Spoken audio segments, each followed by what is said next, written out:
Hello, everyone. First, let me say that I do apologize for filling everybody's inboxes today. Not just with little videos, but with big, over an hour long videos. I know.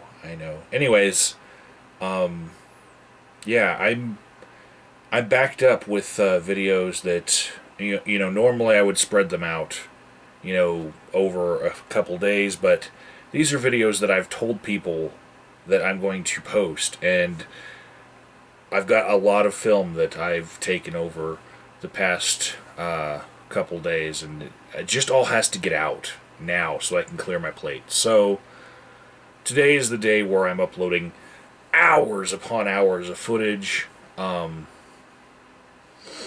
If you're one of those people that likes to clear his subscriber box, not going to happen today. Not going to happen. Not with me and all of your other friends. Nope. But this video is to recap of an hour and a half long video that will be uploaded alongside of it. And it's just my thoughts on what happened when I went to speak at the First Congregational Church in downtown Colorado Springs. I wrote down a bunch of my notes and I sent it to the other board members of the Free Thinkers of Colorado Springs. And the other board members have been happy that I've been doing this, but I told them that Megzobo69, new YouTuber, but he was there to support me, and also I met Rob Kitchens, new guy in atheism at all, just a new atheist. So that was interesting to meet somebody going to see me outreach in a small church group. Church group had like 20 people show up, and they always have this group like every Thursday morning, and they called it B&B, and that stands for Brand Flakes and Bonding, not bondage, bonding. Okay, so yeah, they had like a small spread for breakfast. They had enough to feed everyone plus leftovers, but like I wasn't hungry, and I, I'm a little, even not being hungry, when I see that much food being laid out and that many people, I guess my eyes just look at everyone else as having the same appetite that I do, and I'm like, that's not going to feed everyone, and I guess it was a miracle, like the loaves and the fishes, It fed everyone, and there was leftovers. The real miracle would be if those pans cleaned themselves. But yeah, they had apple fritters and sausage potato thing, and that's exactly what they called it, the sausage potato baked thing. Yeah, and all I had was coffee. Basically just to wet my lips so I could talk longer, because I ended up talking like an hour and 45 minutes, but a lot of the discussion actually happened between each other in their group, and like I could have went like I've got an outline to get through, but some of the things that I heard them saying it was like, okay, this is a church group. This isn't a UU church, okay? One of the members did say that he was a Unitarian Universalist, but the rest of them, they were pretty much regular churchgoers, but they were having a free thought discussion. Just because I was there, not because I was very good at spurring discussion at all. But it was like, oh, the free thought guy's going to be here? Oh, that means it's our free day to be talking about this stuff, and God's not going to strike us down with lightning, I guess. So they they were doing a lot of what I would have been there to do, you know. So when they were doing that, I didn't stop them, no. And, you know, my outline, I could probably get through all of the things that I wanted to tell them in about 20 to 25 minutes. 25 if I stretched it. And it ended up going an hour and 45. Now, some of it, they asked me some personal questions, like, how did I personally become an atheist? Which, if you haven't heard me tell the story, I'm not going to tell it in this video because I'm uploading a video where I tell the story of how I became an atheist at age 7 and had horrible reasons for it. But, you know, as I went along in my life, I got better reasons. But, yeah, that story is actually in this video that I'm uploading.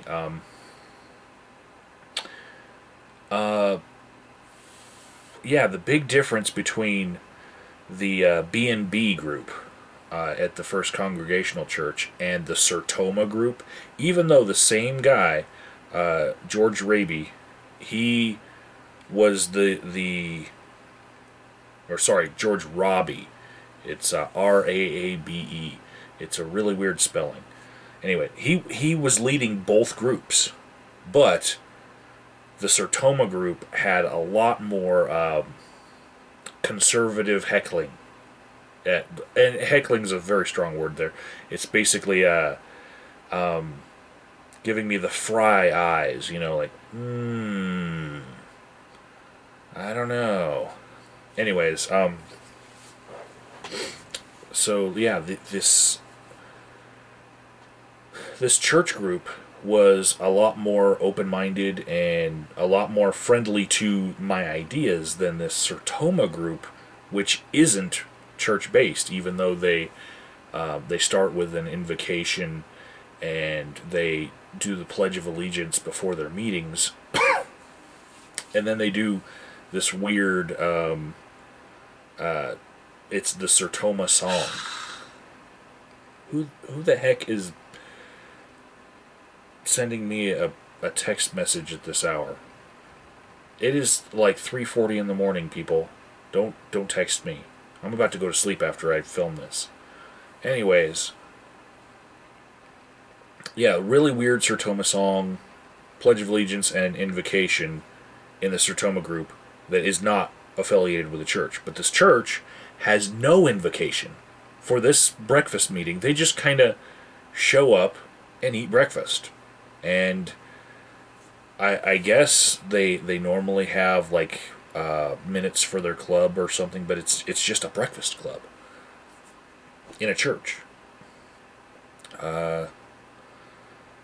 And it was surprising to me how different these groups were, even though the same person kind of organizes who's going to speak with both of them.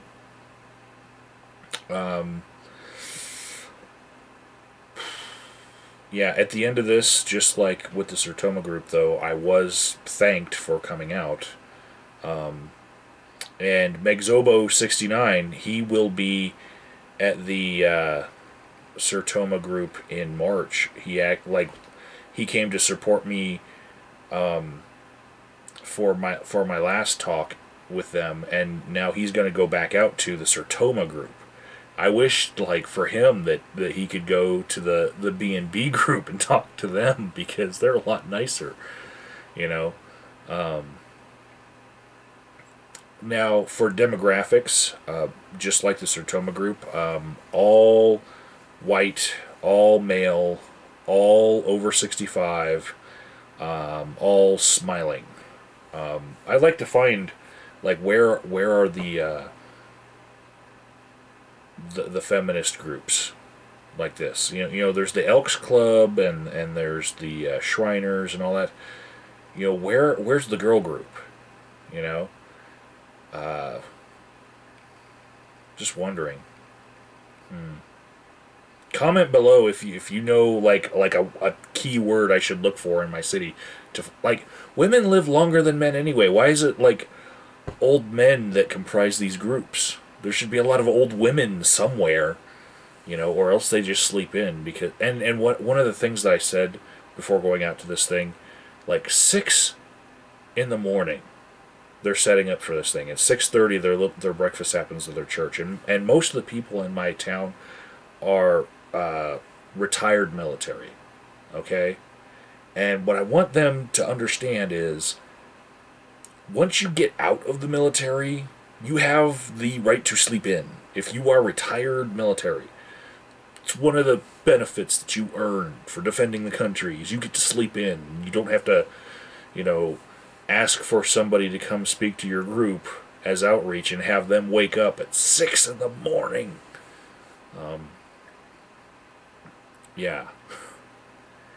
Anyways, also this First Congregational Church, the members of this B&B, they actually looked up the Freethinkers website. They knew that Becky Hale, the president of the American Humanist Association, they knew that she was a part of us, and yeah, and when different groups have overlapping membership, you kind of get associated with the projects of your other members. Not a problem, but yeah, the free thought mission and the just free thought in general is different than humanism. Not that different, and it's very compatible. And I like wearing my happy human on my coat all the time. It's a lot snazzier than the actual mascot of free thought. Do you guys know what that is? The mascot of free thought is the pansy. It's been that way for like 100 years. People have been sporting pansies to represent their group. I'm like, lions and tigers and bears are available. Ugh. Anyways, me, Megzobo 69, and Rob, the new guy that I met there, we were the only younger people there, and we were the only atheists there, although their group did have one Unitarian. Yeah, and I filmed it just by, putting my camera up on one of their bookshelves, and that's almost it. I have one more point I want to make. When you go into things like this and you leave it up to them to ask you questions, and you tell them everything's okay, sometimes you go into an area where you are not as prepared to talk about something as you thought you were. And in this particular video, the point that if you're going to watch the whole video and look for me making a mistake, I would say it is where I'm stating that there are some public funds that get used to support this private school called Colorado College.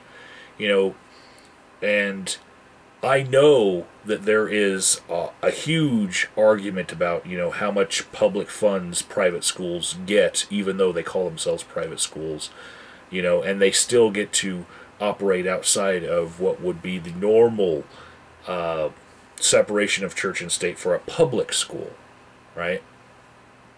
Things like still getting tax breaks, funds for various things from our city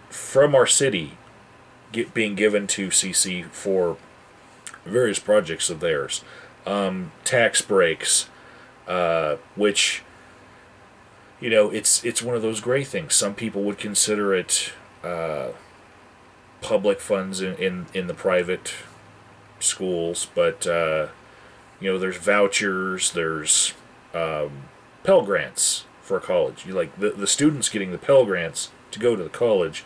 That's kind of, because there's the middle person of the student. I know most economics people would say, no, that's, they're choosing to go there, but they got the money from the government, and as soon as it gets to them, it's no longer government support of that institution. But I know that there's the argument the other way. Anyways, long story short, in this video that I posted,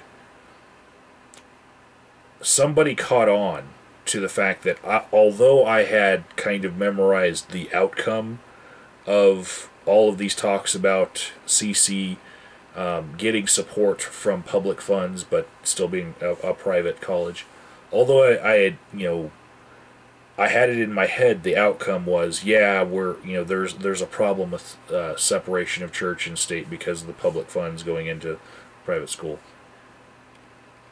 I was not very well versed at all anymore in all of the different things, like land being bequested to CC by the city. And actually they trade land back and forth in the history of my city in a way that benefits Colorado College.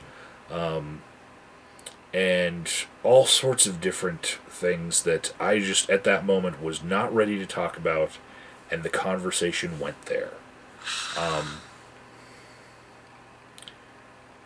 Yeah.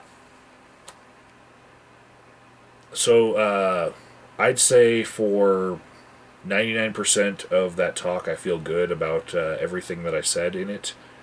But reviewing the video myself, I'd say at that one point, if I hadn't said I'll get back to you on it and backed away from it, I was about to run into like